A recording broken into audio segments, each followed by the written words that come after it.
बागपत जिले के लायन मलकपुर गांव से एक ऐसा मामला सामने आया है जिसने रिश्तों की बुनियाद पर सवाल खड़े कर दिए हैं। यहाँ एक बुजुर्ग पिता ने अपने ही बेटे पर उत्पीड़न का आरोप लगाते हुए घर छोड़ने का फैसला लिया और फिर सीधे एसपी कार्यालय पहुंचकर न्याय की गुहार लगाई। पीड़ित बुजुर्ग आत्माराम का कहना है कि उन्होंने अपनी मर्जी से अपनी जमीन बेची थी, लेकिन इस फैसले के बाद उनके बेटे सिद्धार्थ ने उन्हें मानसिक रूप से प्रताड़ित करना शुरू कर दिया। आत्माराम एसपी ऑफिस आ रहे हो, क्या मामला, किस लिए आ रहे हो यहाँ? यहाँ से एप्लीकेशन देने आज एक मेरा लड़का है, वो मेरे साथ मारपीट करता है और मैं अपने हिस्से की ज़मीन बेच दी और मैं बाहर आ रहा हूँ। मैं अपनी मर्जी से बेची, अपने हाउस आवास में बेची है। बिल्कुल कोई मुझे किसी बात का दबाव नहीं था और उन्होंने गुमशुदा की रिपोर्ट कर रखी मेरी कहीं थाने में, बड़ौद थाने में ही, लेकिन मैं गुम नहीं हूँ कहीं भी। मैं अपनी मर्जी से स्वेच्छा से रह रहा हूँ। कौन से गाँव का मामला है ये? लोहन का। और भी बच्चे हैं तुम्हारे कोई? नहीं जी, एक लड़की है। और शादी कर दी उसकी? नहीं, शादी लड़की छोटी है, उससे भी लड़के लगी। अच्छा अच्छा, तो जमीन के लिए पीटता है आपको? नहीं, जमीन तो बेची पहले से ही।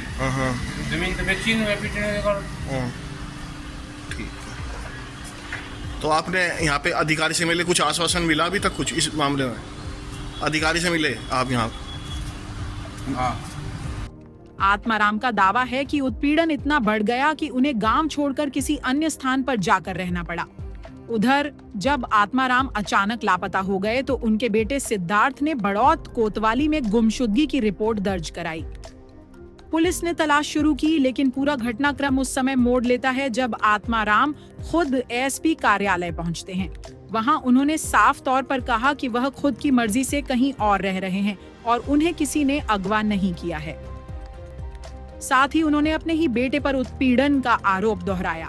पुलिस सूत्रों के मुताबिक बुजुर्ग की मानसिक व शारीरिक स्थिति फिलहाल स्थिर है और वह अपनी बात स्पष्ट रूप से रख पा रहे हैं।